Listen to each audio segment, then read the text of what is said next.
नमस्कार, जय हिंद। कैसे हैं? उम्मीद तो करता हूं कि बढ़िया ही होंगे। देखिए, 3 दिन एग्जाम हो गया, 16 को हो गया, 20 को हो गया, 23 को हो गया। आप देखेंगे कि सिंधु सभ्यता से प्रश्न बराबर बन रहा है। हालांकि सिंधु सभ्यता में पहले भी आपको करा चुका हूं। बिहार पुलिस प्राचीन इतिहास का जो प्लेलिस्ट बना हुआ है उसमें सिंधु सभ्यता और डिटेल में मैं करा चुका हूं। अगर पूरा डिटेल पढ़ना है तो उसमें जाकर के पढ़ लीजिए। ये जो आज का वीडियो है यह एग्जाम के दृष्टिकोण से, अब समय कम है इसलिए समय कम के हिसाब से उसको तैयार किया हूं।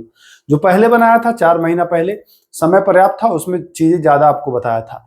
इसमें बस पॉइंट टू पॉइंट मैं बात करूंगा। चूंकि समय कम रहता है तो ऐसे में बहुत ज्यादा डिटेल में पढ़ेंगे तो समय आपका ज्यादा लग जाएगा और सारे टॉपिक कवर नहीं कर पाएंगे। तो आज सिंधु सभ्यता करेंगे और इसमें देखेंगे भी कि कैसे प्रश्न आए हैं। इस वीडियो से ही प्रश्न आपको दिखाई देगा, आगे भी इससे दिखाई देगा। तो चलिए हम लोग शुरू करते हैं। ज्यादा वक्त मैं बर्बाद नहीं करना चाहता हूं और शुरू करता हूं। पहला पॉइंट तो यही पूछता है, सिंधु सभ्यता है, सिंधु सभ्यता कैसी सभ्यता है? सीधा प्रश्न आपसे पूछेगा, सिंधु सभ्यता कैसी है? ताम्रकालीन युग या फिर कांस्य युगीन या ताम्र युगीन, ऐसे पूछता है।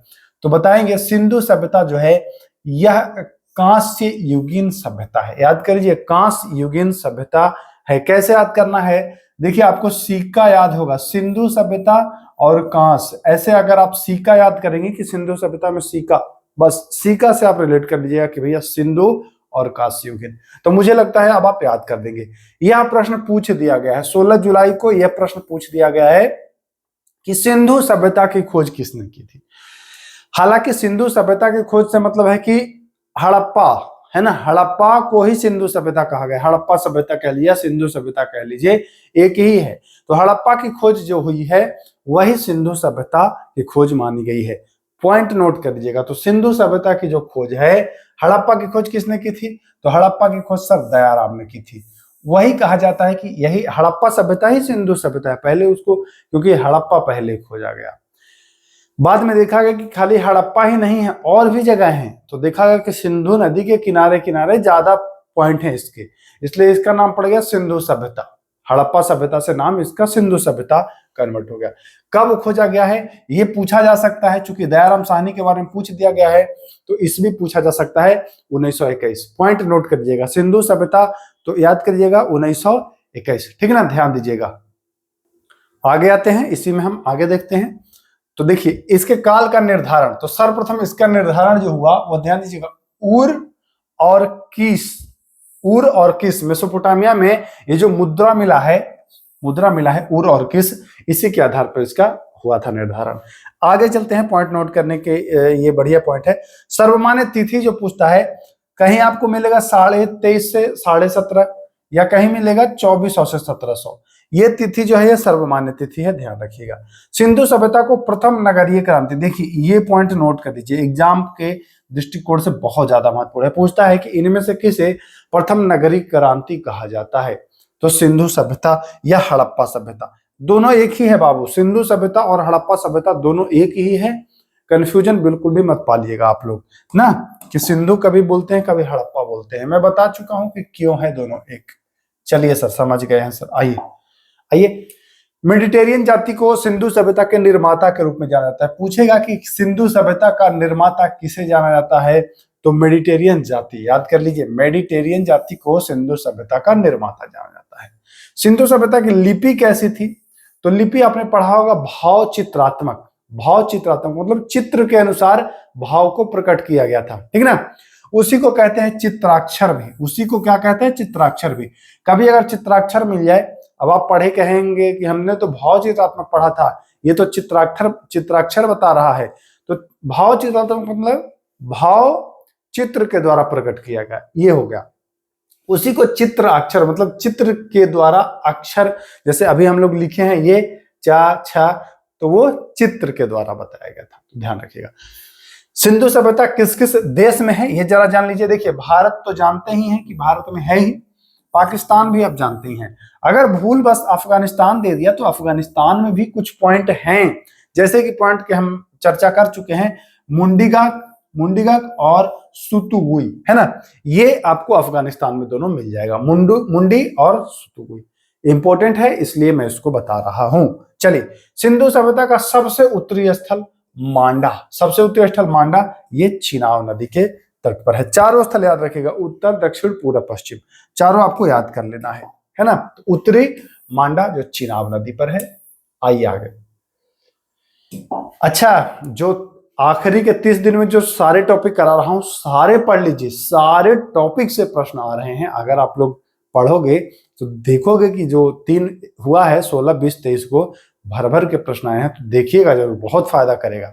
बहुत सारे प्रश्न सीक्वेंस में देख लीजिएगा, 2 दिन 1 दिन समय दीजिएगा, सारे देख दीजिएगा भाई, बहुत इंपॉर्टेंट है। दक्षिणी स्थल जो है वो दैमाबाद है, गोदावरी नदी के तट पर है। पूर्वी आलमगीरपुर हिंडन नदी के तट पर है, और पश्चिमी सूतकांगेडोर दासक नदी के तट पर है। ये मिलान कराने के लिए आपको दे देगा, मैच कराएं, पूर्वी स्थल, पश्चिमी स्थल, उत्तरी स्थल, दक्षिणी स्थल, है ना। तो मैच कराना है, ध्यान दीजिएगा, दक्षिणी दैमाबाद, गोदावरी, पूर्वी आलमगीरपुर हिंडन, पश्चिमी सूतकांगेडोर और दासक। सिंधु सभ्यता का आकार पूछेगा तो आकार बताएंगे, ये त्रिभुजाकार था, त्रिभुजाकार ये आकार था, ध्यान दीजिएगा। सड़कें जो होती थी वो समकोण पर काटती थी, एक दूसरे को समकोण पर काटती थी सड़कें, तो ये ध्यान देना है। हड़प्पा वासी को लोहा के बारे में जानकारी नहीं था। पूछता है प्रश्न कैसे कि इनमें से हड़प्पा वासी को किसका ज्ञान नहीं था? तांबा, कांसा, लोहा, है ना। तो ये बताइए, लोहा का ज्ञान नहीं था, किसका ज्ञान नहीं था? कांसा तो जान ही रहे कि कांस युगीन। अब कांस बनाए हैं तो कांस कैसे बनाए होंगे, कांसा किसका मिश्रण है, तो इसका मतलब उन दोनों धातु के बारे में वो जानते होंगे ना। लोहा को नहीं जानते थे, लोहा का ज्ञान नहीं था, ध्यान दीजिएगा। आइए, जो पॉइंट बता रहा हूं अगर अच्छा से सुन लेंगे ना, तब भी एग्जाम में आप बेहतर करके आएंगे।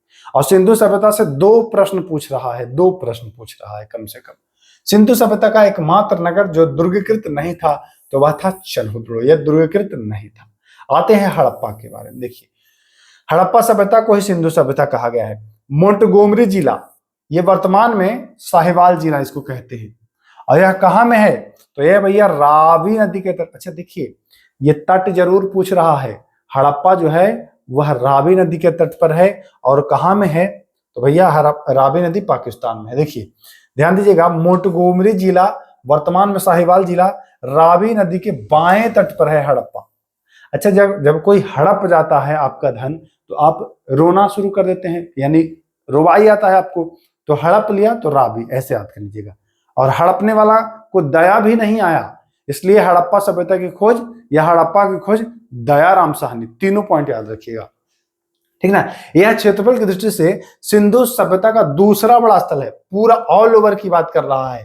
क्षेत्रफल की दृष्टि से दूसरा पॉइंट पर है ये हड़प्पा, ध्यान दीजिएगा, दूसरा है। पहला कौन होगा, आगे चर्चा कर लेंगे पहला का भी हम लोग। आइए, मोहनजोदड़ो, देखिए आ गया ना, सबसे बड़ा है भैया ये मोहन, फिर दूसरा आता है हड़प्पा, ये ऑल ओवर भारत, पाकिस्तान, अफगानिस्तान मिला करके। अभी भारत में ही हम लोग जानेंगे कि कौन है सबसे बड़ा। मोहनजोदड़ो ये मोस्ट इंपोर्टेंट है, यहां से प्रश्न भर भर के पूछा जा रहा है, भर भर के। यह पाकिस्तान के सिंध प्रांत में है, और लरकाना जिला सिंधु नदी के दाहिने तट पर है। ये भी ध्यान रखिएगा, सिंधु नदी, लरकाना जिला। ये पूछ दिया है कि मोहनजोदड़ो किस नदी पर है, तो बता दिए सिंधु नदी, ये प्रश्न आ चुका है। जिला पूछ सकता है तो लरकाना याद रखिएगा, ठीक ना। ये सिंधु सभ्यता का सबसे बड़ा स्थल है, सबसे बड़ा स्थल है मोहनजोदड़ो। दूसरा सबसे बड़ा, तो दूसरा बता दिए हैं सर हड़प्पा। हड़प्पा रावी नदी पर है, सिंधु नदी पर है मोहनजोदड़ो, ठीक ना। तो ये पॉइंट आपको ध्यान रखना है। मोहनजोदड़ो को भूतों का टीला कहा जाता है भाई।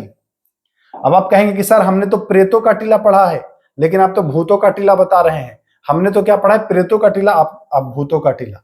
इसको मृतकों का भी टीला कहा जाता है, मृतकों का भी टीला, भूतों का भी टीला, इसे ही कहा जाता है। या इसे सिंधु का बाग भी कहा जाता है। इंपॉर्टेंट पॉइंट है ये वाला, स्टार लगा रहा हूं, एग्जाम के बाद देखिएगा। सिंधु का बाग किसे कहा जाता है, तो मोहनजोदड़ो को। इसकी खोज किसने की, तो राखाल दास बनर्जी ने की। इसकी खोज किसके द्वारा की गई है भैया, तो बताएंगे सर राखाल दास बनर्जी के द्वारा। आप बता रहे हैं कि इसकी खोज की गई है।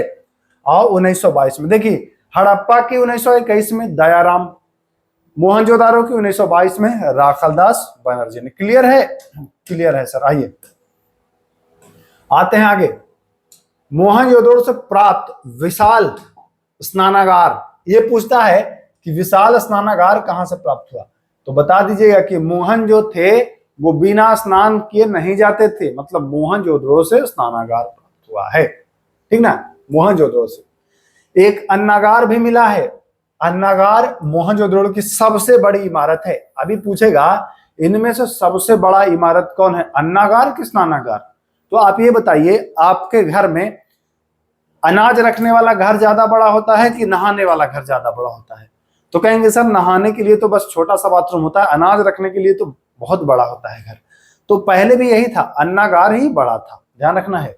मोहनजोदड़ो की सबसे बड़ी जो इमारत है वह है अन्नागार, ध्यान रखना है, इंपॉर्टेंट पॉइंट है। बता क्यों बताया, क्योंकि अन्नागार और स्नानागार में कंफ्यूजन होता है, अन्नागार और स्नानागार में कंफ्यूजन होता है, अब कंफ्यूजन नहीं होगा मेरे हिसाब से। मोहनजोदड़ो से कुछ सामग्री प्राप्त हुई है जिसमें यह प्रश्न पूछा, नर्तकी कांसे की मूर्ति, मतलब कांसे की एक नाचने वाली मूर्ति मिली है जो नाचते हुए मुद्रा में है, यह कहां से मिला है, यह मोहनजोदड़ो से। इंपॉर्टेंट पॉइंट है, इसको याद कर लीजिएगा भैया। मोहन, मोहन तो भाई नाच रहा था, मोहन ऐसे याद करिएगा, मोहन नाच रहा था। चलिए, मोहनजोदड़ो को सिंधु सभ्यता की जुड़वा राजधानी, सिंधु सभ्यता की जुड़वा राजधानी भी कहा जाता है मोहनजोदड़ो को। क्लियर, क्लियर है सर, ये भी समझ गए। अब आते हैं लोथल। देखिए आपने हड़प्पा पढ़ लिया 1921, मोहनजोदड़ो पढ़ लिया आपने 1922, अब आते हैं हड़प्पा, सॉरी लोथल, हड़प्पा तो पढ़ ही लिया, हड़प्पा मोहनजोदड़ो पढ़ लिया, अब आते हैं लोथल। लोथल भाई, इसे लघु हड़प्पा या लघु मोहनजोदड़ो भी कहा जाता है। पहला पॉइंट पूछेगा लघु हड़प्पा के नाम से किसे जाना जाता है, तो बताएंगे लघु, ल से लघु, ल से लोथल। सर याद हो गया, कोई दिक्कत नहीं। चलिए, इसको खोज किसने किया, तो रंगनाथ राव, किसने, रंगनाथ राव 1954 में किया, मतलब आजादी के बाद किया गया है, ध्यान रखिएगा ये पॉइंट को, आजादी के बाद किया गया है। और यह कहां में है, तो गुजरात में है, गुजरात में है, ध्यान रखेंगे, गुजरात के अहमदाबाद जिले में, वही अहमदाबाद जहां अभी प्लेन क्रैश हुआ था, जानते हैं ना, 241 प्लस लोग मरे थे, वही अहमदाबाद, वही अहमदाबाद। भोगवा नदी, अब जब आप लोथल, लोथल मतलब लोथ, लोथ मतलब हाथ पैर काम नहीं करता हो, तो जानते हैं जब हाथ पैर काम नहीं करता हो तो भोगता है आदमी, भोगिया होता है उसको, तो लोथल है, तो भोगवा नदी याद कर लीजिएगा। लोथल के पूर्वी भाग में एक गोदीवाड़ा, देखिए ये प्रश्न बहुत यूनिक है, पूछ सकता है, गोदीवाड़ा पूछेगा तो आप कंफ्यूज जाएंगे, गोदीवाड़ा का होता है भाई, गोदीवाड़ा तो जानवे नहीं करते हैं। गोदीवाड़ा का मतलब ये नहीं कि गोदी उदी ले रहा है कोई के, ना, ये मत समझ लिया कि गोदी ले रहा है। गोदीवाड़ा का मतलब बंदरगाह से है, किससे है, बंदरगाह से। तो कहेंगे हाँ सर ये अब जान गए, बंदरगाह तो जानवे करते हैं लोथल में है ना, बंदरगाह कहाँ है, लोथल में, तो ध्यान दीजिएगा। लोथल से मनके बनाने का कारखाना भी मिला है, ये प्रश्न पूछता है कि सिंधु सभ्यता के किस स्थल से मनके बनाने के कारखाना, तो लोथल से, मनका भी बनाता है और बंदरगाह भी है। अभी बंदरगाह खाली लोथल से ही नहीं है, थोड़ा सा डीप में चलेंगे और बताएंगे, आगे चलेंगे बताएंगे, बस बने रहिए ना, बने रहिए हमारे साथ, हीरो बना देंगे, हीरो बाबू हीरो। चलिए, कालीबंगा, अब महिलाएं कह रही होंगी लड़कियां कि सर हमको कैसे हीरो बनाएंगे, हीरो का मतलब वो वाला हीरो नहीं, सिनेमा वाला हीरो नहीं भाई, मतलब इतना कर देंगे कि एग्जाम में फंसोगे नहीं आप। कालीबंगा, इसका अर्थ क्या है, काले रंग की चूड़ियां, यह राजस्थान में, देखिए यह भारत में आ गए हम, राजस्थान में गंगानगर जिला, इसकी खोजकर्ता अमलानंद घोष ने की, किसने की थी, अमलानंद घोष ने की थी, ध्यान रखिएगा, वर्ष 1951 में। कालीबंगा से क्या मिला है, यह प्रश्न पूछा है आज वाला 23 जुलाई वाले में, यह प्रश्न पूछा है। देखिए अगर आप देखे होते हमारा वीडियो 4 महीना पहले वाला जो दिया था, तो एक भी प्रश्न नहीं छूटता। सिंधु सभ्यता तो बाहर जा ही नहीं रहा है, लग रहा है कि जो CSBC है उसको हमारा वीडियो हाथ लग गया है और यहीं से खोद खोद के पूछ रहा है। जुते हुए खेत का प्रमाण जो है वो कालीबंगा से मिला है।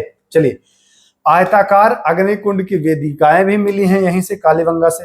कालीबंगा से युगल समाधान, युगल समाधान मतलब समझते हो भाई, मतलब पति पत्नी दोनों एक साथ, है ना, युगल मतलब जोड़ा, तो दोनों को एक साथ वहां संस्कार किया गया है, चाहे जलाया गया हो चाहे दफनाया गया हो, तो युगल जलाने में तो नहीं मिलेगा, दफनाने में ही प्राप्त हुआ है, ध्यान दीजिएगा। कालीबंगा से शल्य चिकित्सा, ये प्रश्न बहुत इंपॉर्टेंट है। शल्य चिकित्सा कहां से मिला है? कालीबंगा से। एक बच्चे की खोपड़ी में 6 छेद किया हुआ है, जिसे शल्य चिकित्सा का प्रमाण मिल रहा है। अब कहेंगे सर कैसे याद होगा? काली जी को देखे है ना, खोपड़ी का माला पहनते थे, बस काली जी खोपड़ी, खोपड़ी से याद आ जाएगा कि शल्य चिकित्सा, बस इतना आप क्लियर कर लेंगे। मुझे उम्मीद है कि जो बता दे रहा हूं वो तो अब नहीं भूलेंगे आप। अगले बार से पेड कोर्स भी आएगा। अब ऐप लॉन्च करूंगा तो पेड कोर्स आएगा बिहार पुलिस का, वो लेकिन नेक्स्ट जो वैकेंसी आएगी उससे पेड कोर्स आएगा, इससे नहीं आएगा, है ना। इसमें तो हम निःशुल्क ही दे रहे हैं। तो अगली बार के लिए तैयार हैं जो ए बार फॉर्म नहीं भर पाए थे उनको। भूकंप के साक्ष्य मिला है कालीबंगा। अब आप जान ही रहे होंगे कि काली माता जब गुस्सा होती थी, जीभ निकालती थी, तो समझिए कि भूकंप आ जाता था। ऐसे करके आपको याद करना है। देखिए आप हमसे पढ़ेंगे तो मैक्सिमम चीजें ना मैं याद भी कराना चाहता हूं कि याद भी हो जाए, बच्चों को लोड ना देना चाहता हूं, होमवर्क टाइप का नहीं देना चाहता हूं। बनवाली, यह हरियाणा के हिसार जिला में है, सरस्वती नदी के किनारे, RS विस्ट के द्वारा। बस आपको ध्यान है ये हरियाणा जिला याद रखना है, बस इतना इंपॉर्टेंट है बस। मिट्टी का हल, हाल नहीं, मिट्टी का हल। अच्छा वन में गए हैं तो भाई हल तो चलाएंगे ही, वन में गए हल चलाने लगे, मिट्टी का हल का प्रमाण मिला है बनवाली से। और जो कि कहां में है? तो भैया राजस्थान में है। सर आइए देखिए, धौलावीरा, ये इंपॉर्टेंट है। यह धौलावीरा मतलब, धौला मतलब सफेद, सफेद कुआं। धौलावीरा का मतलब यही है, सफेद कुआं। पूरा ओवरऑल धौलावीरा मतलब सफेद कुआं। आइए, गुजरात के कच्छ जिला वर्ष 1967-68 में जेपी जोशी के द्वारा खोजा गया। यूनेस्को की सूची में शामिल होने वाला यह पहला भारतीय हड़प्पाई स्थल है। यूनेस्को में धौलावीरा ही सबसे पहले शामिल हुआ है। भारतीय जो हड़प्पा स्थल जो मिला है उसमें सबसे पहले धौलावीरा शामिल हुआ है, इसलिए ये इंपॉर्टेंट है। धौलावीरा का अर्थ मैं बता चुका हूं, सफेद कुआं। भारत में सिंधु सभ्यता का दूसरा सबसे बड़ा नगर। ध्यान दीजिए, अभी 4 पॉइंट आपको याद रखना है। सिंधु सभ्यता का सबसे बड़ा नगर सर मोहनजोदड़ो। सिंधु सभ्यता का दूसरा सबसे बड़ा नगर सर हड़प्पा। सिंधु सभ्यता का भारत में दूसरा सबसे बड़ा तो सर धौलावीरा। और भारत में सबसे बड़ा आगे चर्चा कर लेंगे, ठीक ना। तो ये हो गया दूसरा सबसे बड़ा नगर।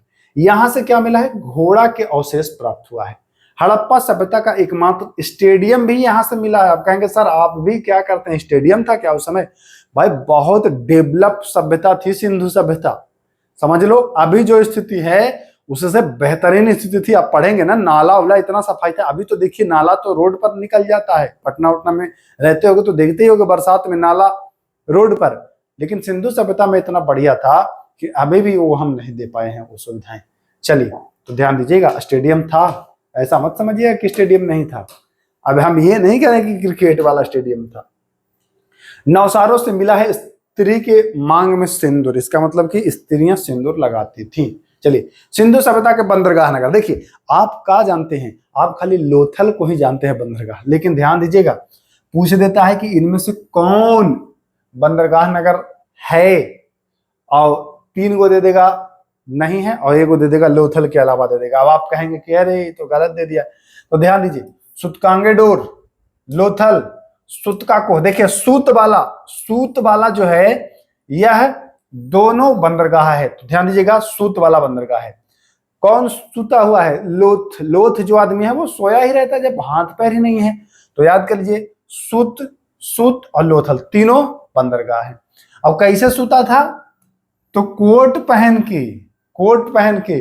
और लोथ क्यों हुआ? तो भाई उसको कुत्ता काट लिया, ऐसे याद करिएगा। देखिए बस याद करते चलिए, कुत्ता काट लिया, वो अल्लाह को याद कर रहा है बेचारा। लोथ आदमी है, सूता हुआ है कोट पहन के, ऐसे करके आप याद कर सकते हो बंदरगाह। देखिए है तो जटिल लेकिन याद तो करना पड़ेगा ना। सुतकांगेडोर, लोथल, सुतकाको, बालाकोट, कुंतासी और अल्लाहदीरो, ये सारे बंदरगाह के नगर हैं। आइए,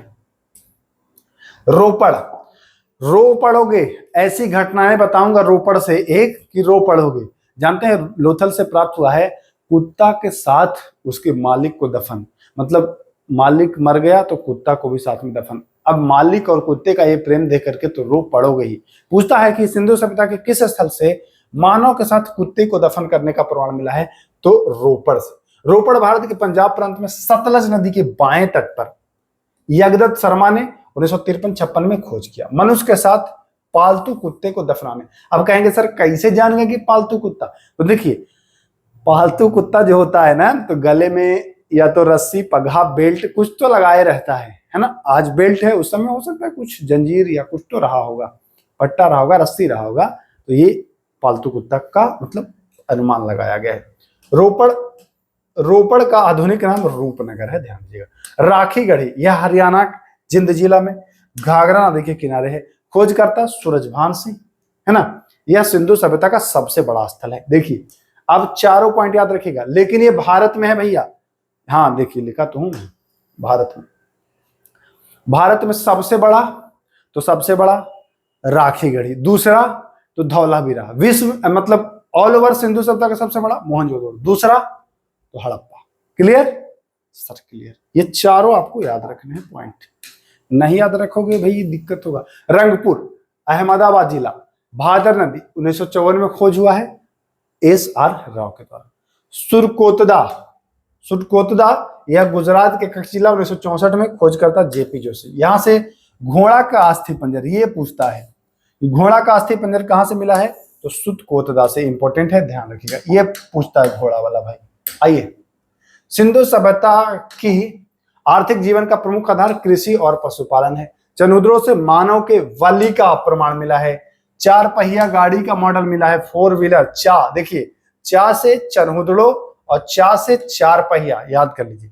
सिंधु सभ्यता में लोथल से चावल के अवशेष मिला है, चावल के अवशेष, यह हरियाणा से मिला है। रंगपुर से मिला है धान की भूसी। सिंधु सभ्यता के लोगों का प्रमुख फसल पूछता है तो बताएंगे कपास था। इसका मतलब कपास खाते तो नहीं होंगे, इसका मतलब ये लोग व्यापार भी करते थे।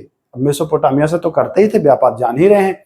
सिंधु सभ्यता का मुद्रा भी मिला है वहां। आइए, लोथल से अग्नि वेदियां प्राप्त हुई हैं। सिंधु वासियों का प्रमुख उद्योग वस्त्र उद्योग था, कपास था तो वस्त्र उद्योग हुआ है। मोहनजोदड़ो से सूती वस्त्र मिला है। सिंधु सभ्यता में तांबा जो मिला है वो खेतड़ी। यही प्रश्न आज पूछा है, ये भी प्रश्न पूछा है कि खेतड़ी प्रसिद्ध है राजस्थान में तांबा के लिए, है ना, ध्यान दीजिएगा। और बलूचिस्तान से भी मंगाया जाता था, ध्यान दीजिएगा। टीन अफगानिस्तान से, सीसा जो था वो साउथ इंडिया से मंगाया जाता था, ध्यान दीजिएगा।